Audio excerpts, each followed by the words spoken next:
Welcome, friends, it is I, Scarf, and it's time for the vlog! In the background is Hell after her nerf. Now here's the thing. Hell, okay, the way this starts out, I should just talk about the game purely. I see an enemy ward, you're gonna see an enemy ward come up in a little bit. I see the ward, I go, are they gonna invade? They got Sun Wukong and they have Serqet. You know what? We're gonna go invade them, we're doing this. And so we do that, and that gives me such a good advantage the rest of the match. Because Hell's a bully, and someone coming without blue, oh, he's in trouble. So that was really nice to do there. Now, my opinion on Hell after nerf, the healing is not the problem for me. It's that 2-second cooldown increase. I really felt that. You're going to see in this match where there's points where if I did not have that 2-second cooldown, I could have had triple kill, or double kill, or just a kill. There are points where that extra 2 seconds did matter in the combo, and I felt it. I was like, damn, I was so close to killing all these people. That really hurt. The healing nerf, which is what everyone's talking about, is not that significant. It does knock her down from being the second strongest heal to the third strongest heal. First strongest heal, because I never tell you guys, is Rock. Rock can heal you for almost 1,000 damage. Second strongest heal is Sylvanas. Sylvanas can heal you for almost 1,000 damage. Just under Ra, though. Hell used to be able to heal you for about a little bit above Sylvanas. Especially because Sylvanas ain't going to be built for power. He's going to be built for more defensiveness. And Hell's built for power, so that she's able to get the heal above him. Mathematically, he's supposed to have the stronger one, but you never do that with him. That's what makes her the second strongest. Because you will do that with her. You will not build her tanky. You will not limit her heal ability. Sylvanas you do, because you're building other things to make him useful.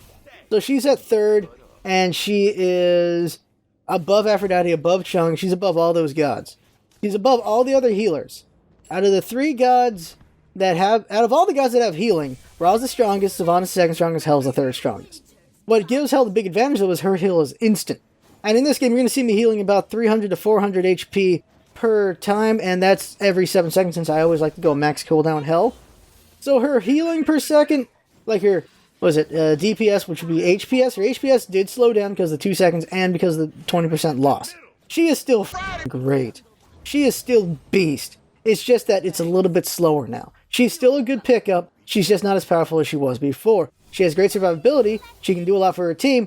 But I make a couple mistakes here. She still has the same weakness. That is gankability. She's very easy to gank if you're not careful with her. And because I'm being super aggressive, because I just want to be super aggressive, I get caught in ganks. But I barely fail. I barely do not stop these ganks. For 2 reasons. One is a certain god in this game gets fed so hard that I'm just not able to overtake them as early as I would like. And the other reason is that cooldown. That extra 2 seconds stopped me from getting a lot of kills. It really hurt me there. Another thing in this match is it definitely shows I understand the game well enough, and I show my aptitude here. And there's going to be a Hell mid game coming up in the future, which also shows my aptitude. My understanding of what teams are late and what teams are early, and my understanding was this. Despite a certain enemy god on the other team getting fed and getting fed very well, and things not going as well as they could be, like our Arachne is not as good as she could be. She does pretty well, but she doesn't control the jungle as well as she could. And so we're doing very okay in the early game. But what I surmise is that if we hold out to the late game, because we have Hell, and because we have Zhang Kuei, because of the team fighting presence we have, if we hold out from this bad early game, we will absolutely dominate the late game. And you're going to see how that turns out. And turns out well. We will see an Ebon Soul Serqet in the future, because that skin is hot. So is the red one. Both skins are pretty nice. Definitely look great, the Demoness chick, with Serqet there. The skins are always amazing. Simple as that. I have no interest in Father Time Kronos, though. That's a creepy as shit looking skin. No. Man, I'm pretty vulgar right now. It's just is a creepy as hell skin. I'm not a fan of that skin. It just, no, I don't want that one. I don't want to touch that one. But we got all these skins, we're going to use them and stuff. Serqet, she can wreck pretty well, and we're going to do pretty alright with her.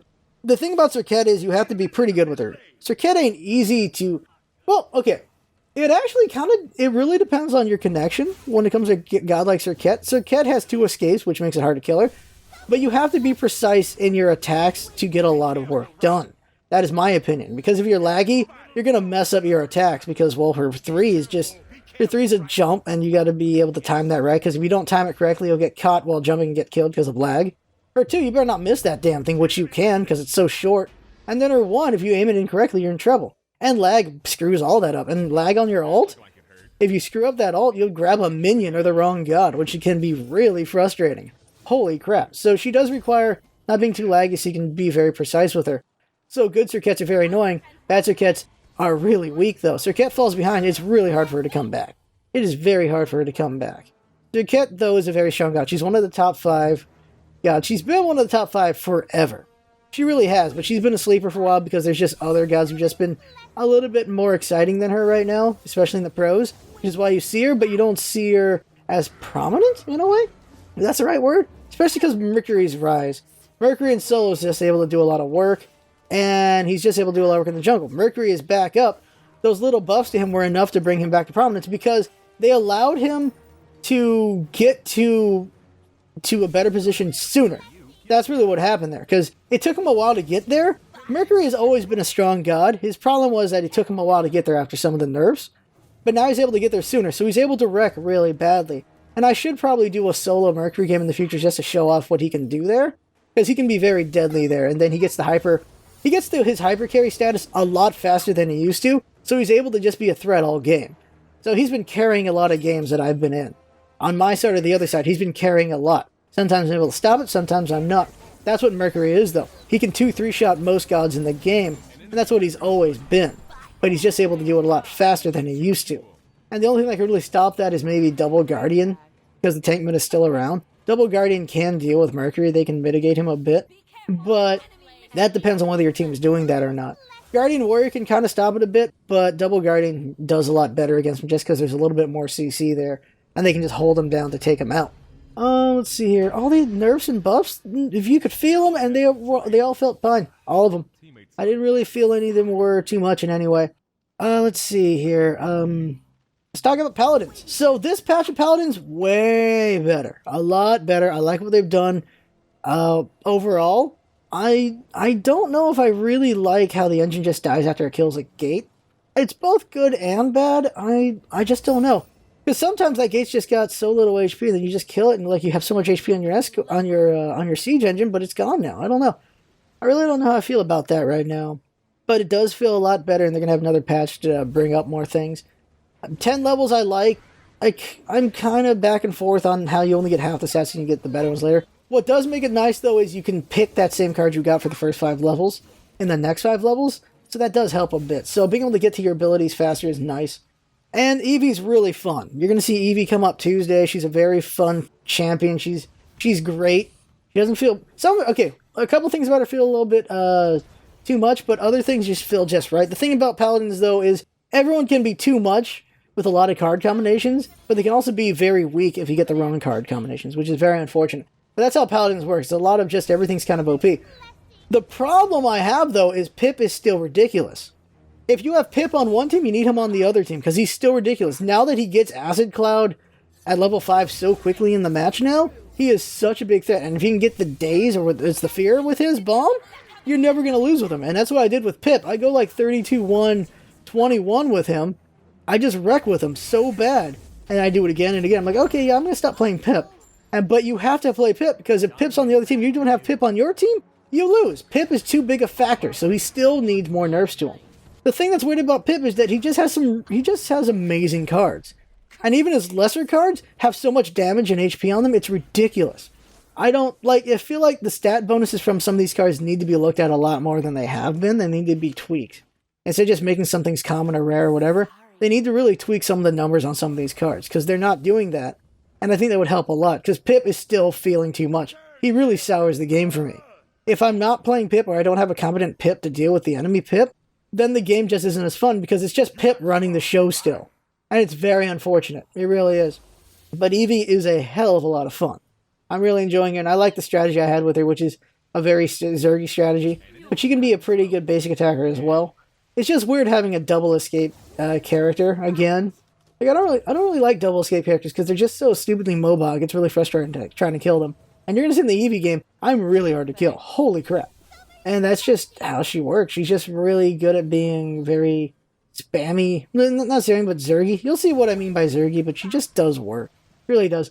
A nice touch, though, is they gave everyone legendaries now. So you get legendary at the start when you start playing the game, which is great.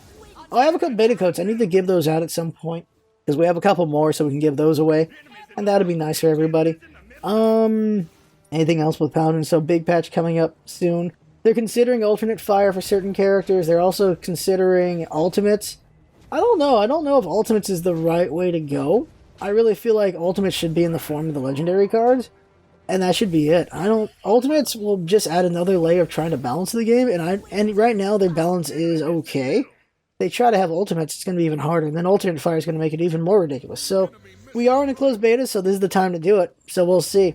And that's the thing about when they did the siege engine doesn't take damage on the way. Like, that was a really dumb thing, but they got rid of it within, like, the day that they put that up there. And it's okay for them to experiment with it, it's just also, at the same time, it was obviously not a good idea. And that's the thing is, this is a divide between not doing something because it's obviously dumb, and then not doing doing something because you want to try it out. Contrast with not doing something because you know it's dumb. There's the thing about the siege engine not being able to get hurt on the way to the gate was obviously a dumb idea. I think everyone knew that. Everyone knew it was a really stupid thing to do, but they did it anyway to experiment with it just to see what would happen. But it was obvious what the results would be. The thing about it is, when they do stuff like that, you're hoping that maybe it will work. Maybe it'll be a good idea, because you're trying everything out, because it's a closed beta. So that part you have to respect, is that they're doing everything because it's a closed beta. At the same time, that was an obviously dumb move, so I don't know. I really think they could have just not experimented with it at all, because it was obvious. But they still did it, and then they got rid of it very quickly, and there you go. But that patch was not very fun to me. I didn't like the balance to it. It just wasn't very fun for me. I didn't like it, so I didn't play very much. This newest one was a lot of fun, enjoyed a lot of games with it, but then once we started seeing Pip every game, it became not fun anymore. And that's the problem, is if you make a character just too prominent, it can lead to just everyone else just going, no. And that's how I felt about it. Fighting Pip just too many times made me not want to play Paladins for the week, so I'm done with Paladins for this week. After the patch, we'll see. We'll do some more Paladins games and see how I feel. The thing I do is I want to at least do 9 games a week, so I've played every character. Because now Eevee's here, so it's 9 games. So I have a good sense of everything every week. That's the goal there. That's what's going on. Time for a PBS moment. If you don't know what PBS is, you'll get a sense right now. So we're doing the big giveaways in December, right? And we're seeing a lot of comments, and it's so awesome to see so many comments. It's even more awesome to actually see people actually make actual comments and not just say first or saying words just to get a game. Like, there's some actual people talking, which I'm liking. I'm liking that a lot. I'm really happy about that. It's what I wish the channel was on its own without having to do the giveaway. But at the same time, hey, it's good to just have conversation regardless of the origin of it. Why not? I'm glad that people are talking more. It's really cool there. So that's just great right there. And just, I'm liking that a lot. Just really liking all the comments coming out. I know it's for the games. Well, some it's for the games, and some, when more people talk, other people will talk. That's the great thing there. So it's really nice to see that. So it's going to be interesting to see that after the giveaways are done, to see how that will slow down. I'm just glad we're just having more conversation in the comment section. And not a lot of trolling going on. I'm really happy about that, because I hate trolls, and we all know that. Trolls suck. They really do. So I'm just glad with that. Make sure you spread the word to your friends, though, so that they have a chance to win some games as well. How is it PBS? And that is, the ability to do this is brought to us by viewers like you. Through the Patreon donations, through ad revenue, through just straight up viewers donating games to us, we're able to do this giveaway. We're able to give away 60 plus games because of viewers. That's it. That is what's so great about this thing, is everyone contributed to us, we're contributing back and forth like that. It's a cycle. That's what's so cool there. Through the direct donations from Patreon, through the viewership, through the ad revenue, and just through just getting the games from people just giving us games. It's just really great how we're just able to spread the fun around and give people games. And you'll be seeing the games in about 20 days. And I was debating, and I'm not going to do this, I was thinking about just having a video where I say, here's all the winners, and that'd be cool and all. But the problem with that is that I realize is, when people know who the winners are, they sometimes harass the winners, which is very unfortunate. I've seen this, and I don't want that to happen, so we're not going to do a winners video. Which is too bad, but it's just a safer route to take.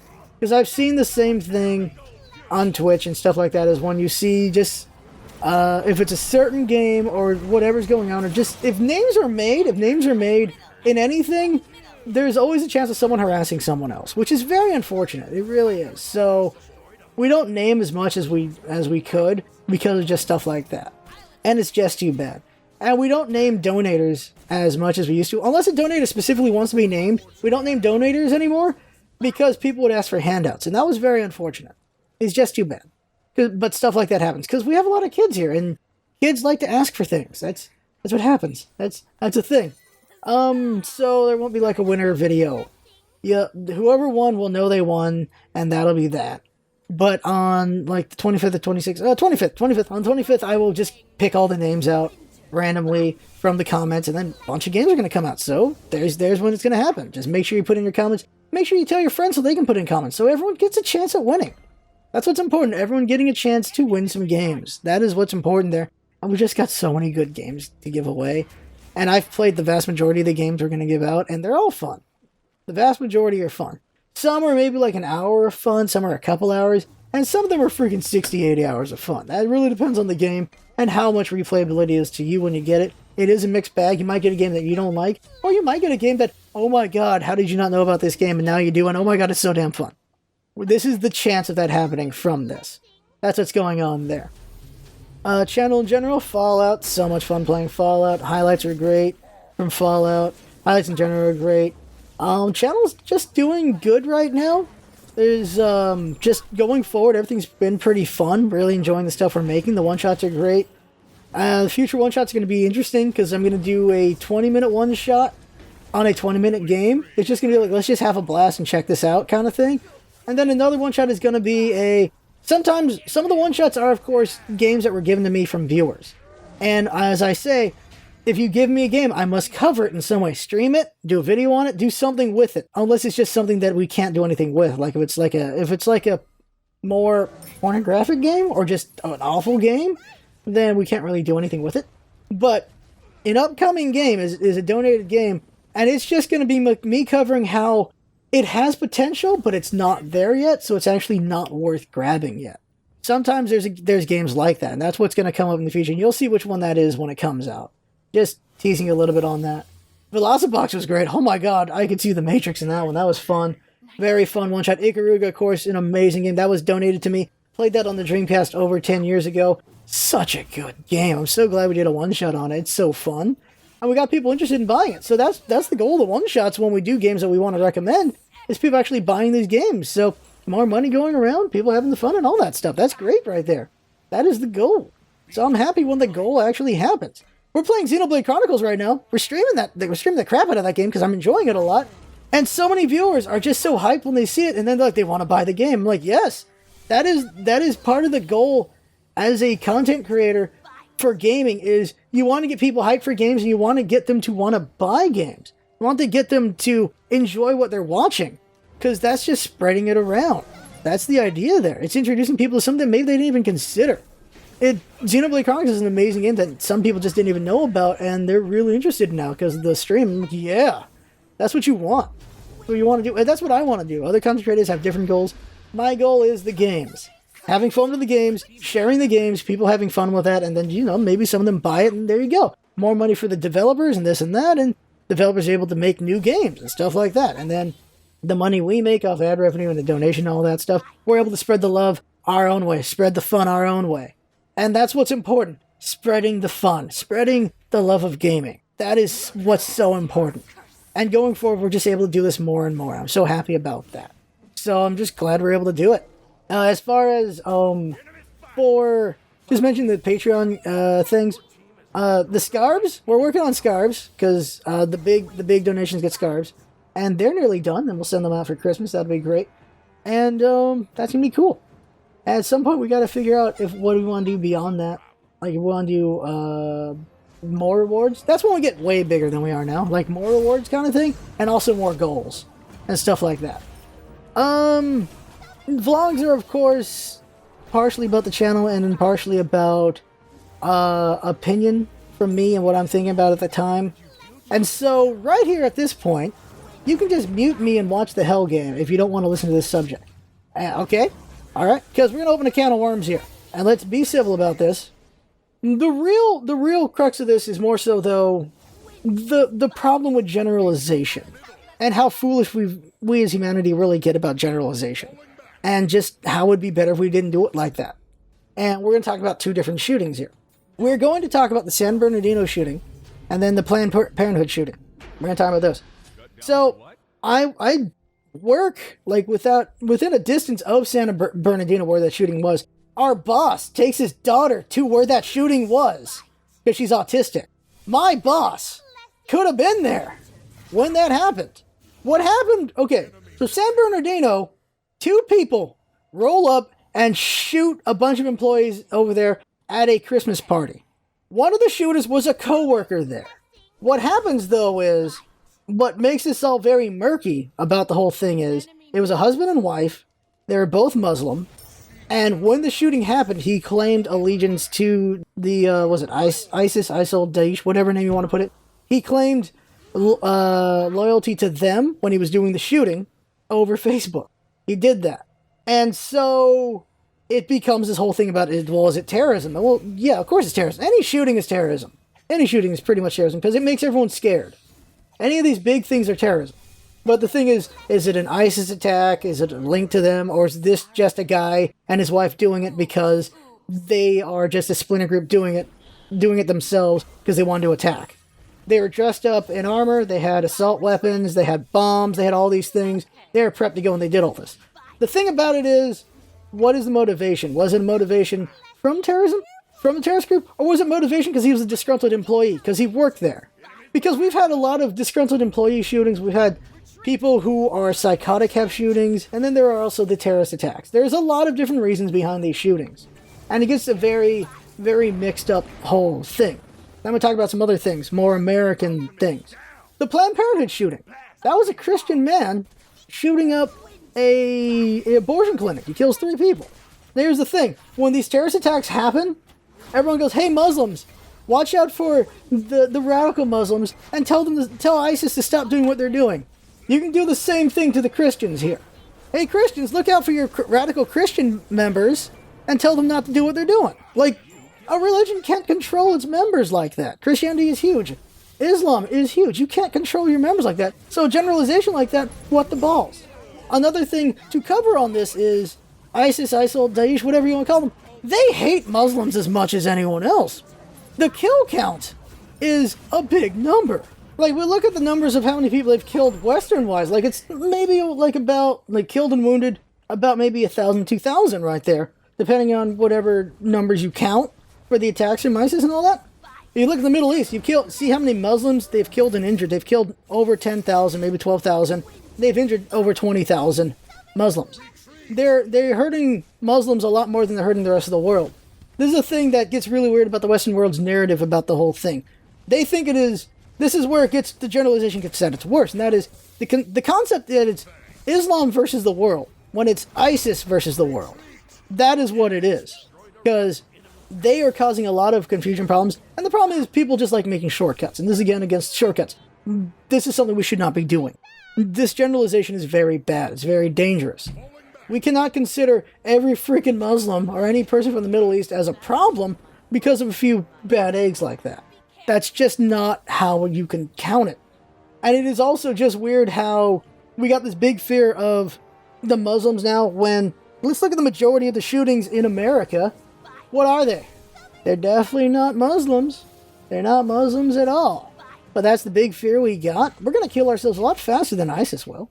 Kill ourselves a hell of a lot faster than that with all the shootings we got. And another one to bring up is it's not just the Muslims. The problem is, that is not the main problem. The problem is just people who need a place to belong. And ISIS, ISIL, Daesh becomes one of those. Becomes one of those places where people want to belong. Everyone wants to belong somewhere. And some people feel like they don't care about their government. They don't care for their country. Even if some Americans don't care for America. And so they join groups like this. Because, what was it, a couple months back, you had, what was it, she was in Mississippi or Georgia, I can't remember. She married a Middle Eastern guy. They were both Middle Eastern guy. I can't even remember the country. I'm sorry about that. But they were both American born. Also, the husband in this couple that shot up San Bernardino, American born. Born in Illinois, raised in California. He visits the Middle East 2 or 3 times. He finds a wife there, brings her over, and then they do all this shooting stuff. Who knows what caused all that? But there's one over in the South. She's the daughter of a cop. she marries, or she's dating a Muslim dude, and they're together and everything, and then they have all these conversations with ISIS. They have all these conversations saying they want to join ISIS. They're both medical students. They want to become doctors for ISIS. She can't wait to have kids to become fighters for ISIS. And luckily, though, it was CIA or one of the other groups. They were listening in all that, and they caught them before they were on their way to fly over to the Middle East to join ISIS. So those two have been caught and they're capturing all that stuff. But it's not just Muslims. It could be anyone. And that's a scary thing. But it can be because anyone who just feels like they've got nowhere, or they just don't like where they are, and they believe all the bullshit about corruption, this or that, is the problem. And this is a problem with just narrative that we all create for ourselves, and the world creates, and then politics create.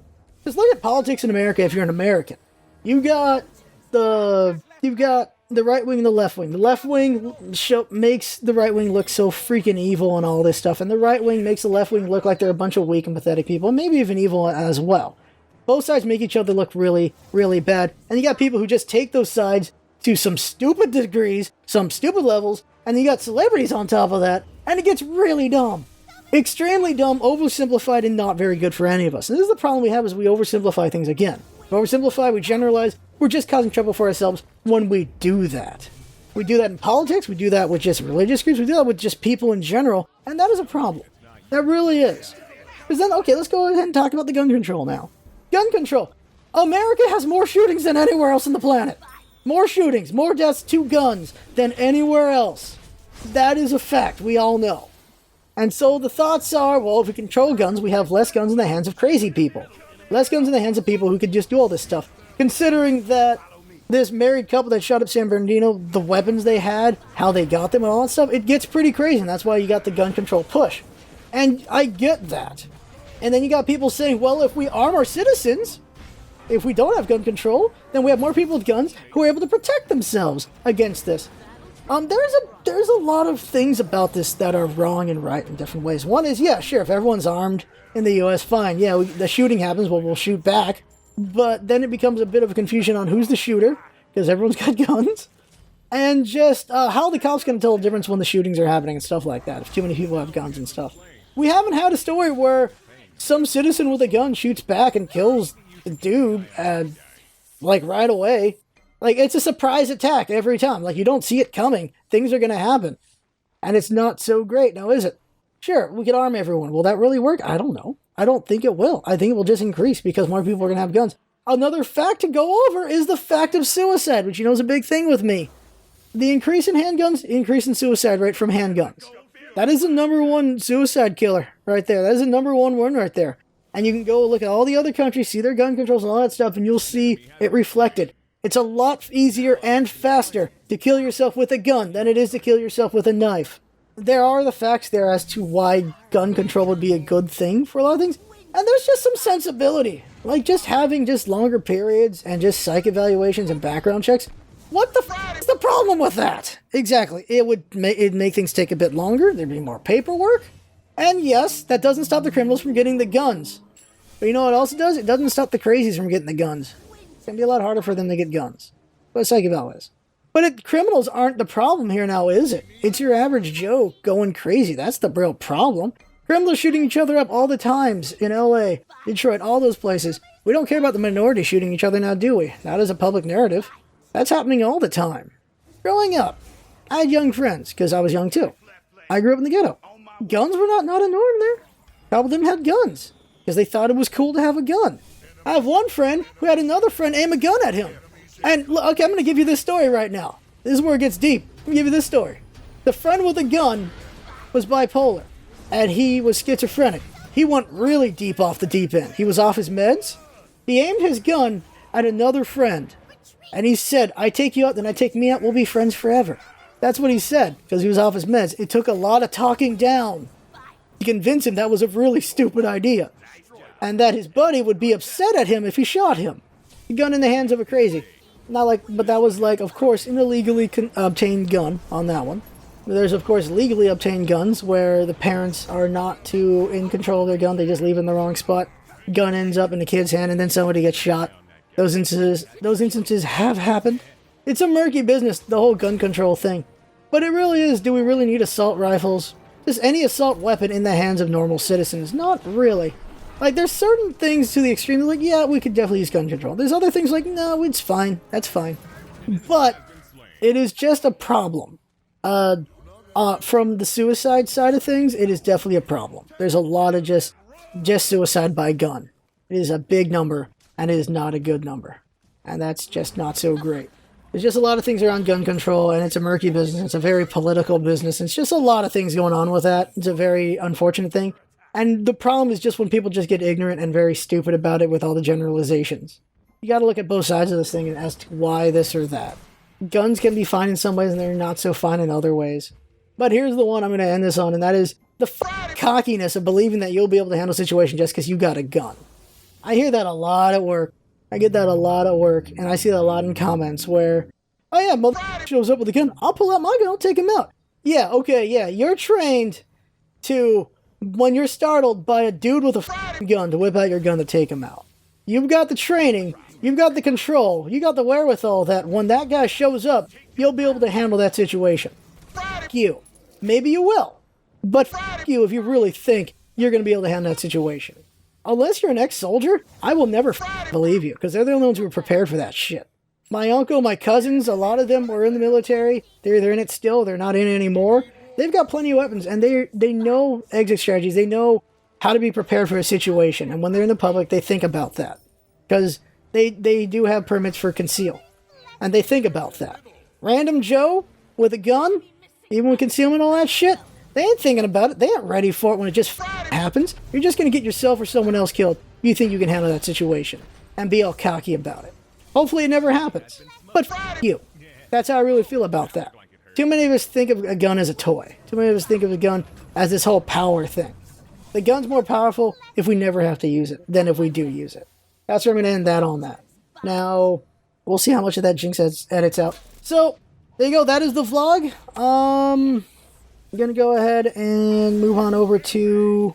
We're going to work on other things and do a bunch of Xenoblade today. It's Saturday. And then we're going to do Smite later on. It's going to be a Jack the Reaper giveaway, which it's going to be too late by the time you see this vlog. And then the week after, it'll be 400 gems. We're going to do a 400 gem giveaway the next Saturday after this one. At some point, I got to do Undertale. But it's going to be a lot of Xenoblade. And then it's going to be the last week of internship this week. And then I'm going to have a lot more free time. At least for a little bit until January. So we're gonna see more content. Hunbat's Guide won't be out as soon as I'd like. But it'll be out eventually. And yeah. Just trying to keep ahead on things. But the guide will be late on Hunbat's for sure. Because I'm going to be playing too much Xenoblade Chronicles. That's what's going to happen then. There you go, that is the vlog. The Hell game's got to be done by now. I can't remember how long it is. It might have been 30-40 minutes, I forget. But there you go. That is the vlog right there. I had fun making it and watching it. That's what's all about, isn't it? Having fun. Thanks for coming by, and see you next time. And thank you everyone for watching, for your comments, for your likes, your dislikes. Thank you, Jinx, for all her hard work. Thank you, everybody. Have fun, and see you later.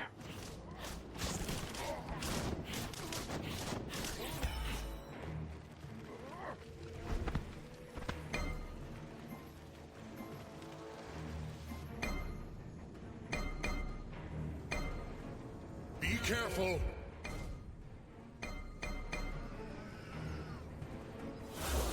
Okay, Winter's bite. Cancel that. Summer's blessing. Winter's Careful. bite. Summer's blessing. Cut down. Ally has been slain. How much do you think the enemy team is paying? Winter's bite. Summer's blessing. Double kill. Winter's bite.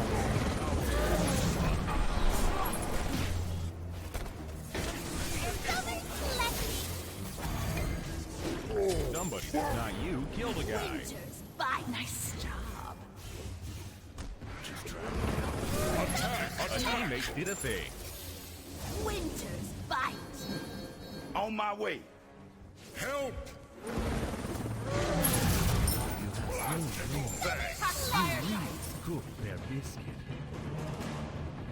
Winter's bite. Okay. Attack the middle. Not Summer's threats. blessing. Winter's I'm bite. on it. Seek them out. Attack. Blessing.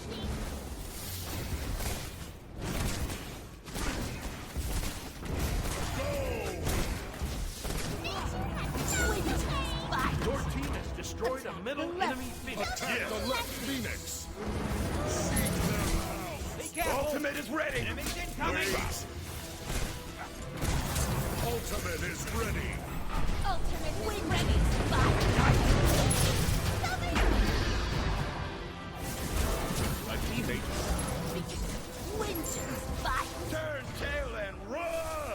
Retreat. Nice job. Attack. On my way. Winter's fight. Summer's blessing. Attack. Lie dormant. Winter's fight. An enemy. Really? Only a double kill? Winter's Come on. fight. Summer's blessing. Time. You have been slain. Lightning bolt. Your Attack team the has Titan. destroyed a Retreat. left enemy phoenix. Turn tail and run. Nice job. That'll give my frost some bite. Yes. Nice job. Stay put.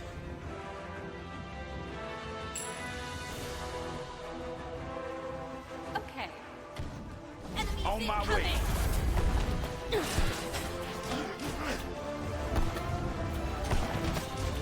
Careful.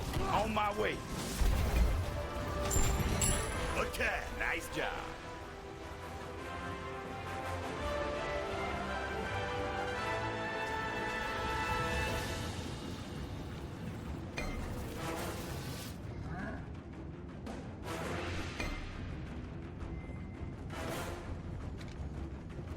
Hi.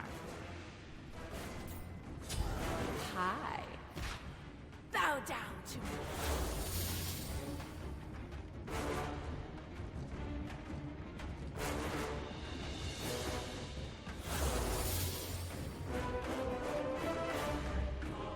Take this jungle buff. Your middle tower is under attack. Help! Winter's fight. On my way. Be careful, middle. Bye. Winter's fight. Summer's Help, blessing. middle lane. Killing spree. Winter's Two fight. for the show. Good game. Oh, that looked like it hurt. Somebody that's not you killed a guy. Winter's fight. Blasted, we lost. Attack right the lane. right. I'll attack. Blessing. Winter's fight. On my way. Enemy ultimate incoming. Cancel that. Bye. Your team has Attack the destroyed Titan. the right enemy phoenix. Winter's fight.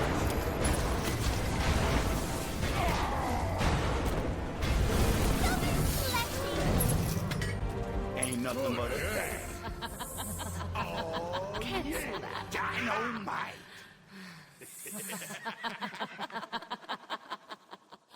Stop tailgating me, you pasty napkin.